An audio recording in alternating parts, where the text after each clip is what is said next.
Hello friends, бүгінгі өтетін тақырыбымыз ағылшын тіліндегі ең көп қолданылатын сөздер.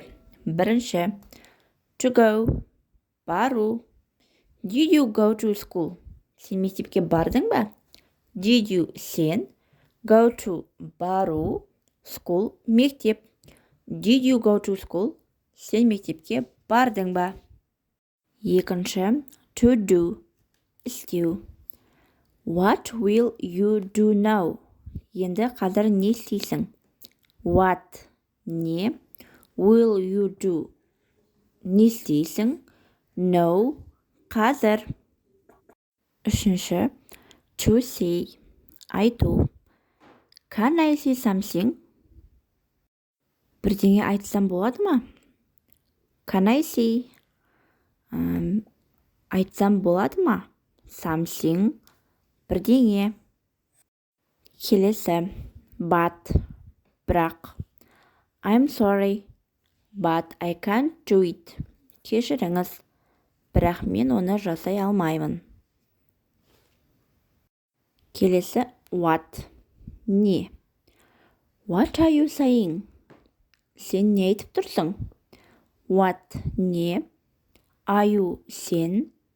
Saying, айтып тұрсың.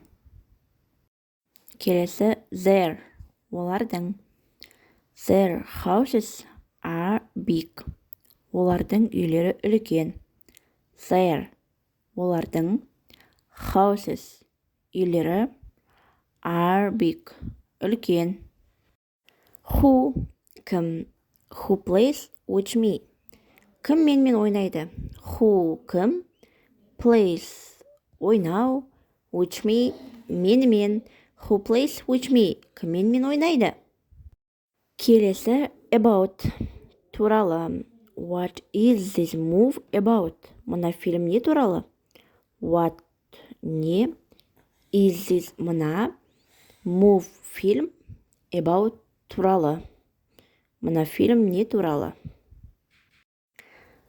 To know, білу. Do you know what this book is about? Мына кітаптың не туралы екенін білесің бе? Do you, сен, know, білу, what, не, this book, мына кітап, is about, не туралы? Do you know what this book is about? Мына кітаптың не туралы екенін білесің бе?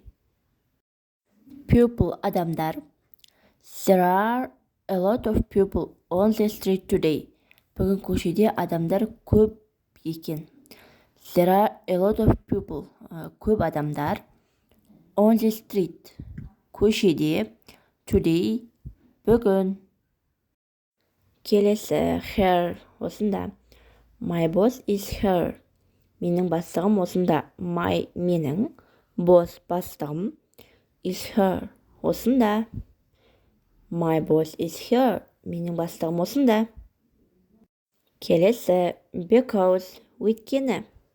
I am crying because I am sad. Мен жылап отырмын, өйткені көңілім түсіп отыр. I am crying. Жылап отырмын, because, өйткені. I am sad. Көңілім түсіп отыр. I am crying because I am sad. Мен жылап отырмын, өйткені көңілім түсіп отыр. Your, сенің. Сенің атың кім? What's your name? What's, кім? Your, сенің. Name, атың. Сенің атың кім? Келесі, new, жаңа. Мен жаңа көйлек алдым. I got a new dress. I got, алу. A new, жаңа. Dress, көйлек. Достар, біз бүгін ағылшын тілінде көп қолданатын 14 сөзді өттік. Жалғасын келесі видеодан күтіңіздер. Goodbye.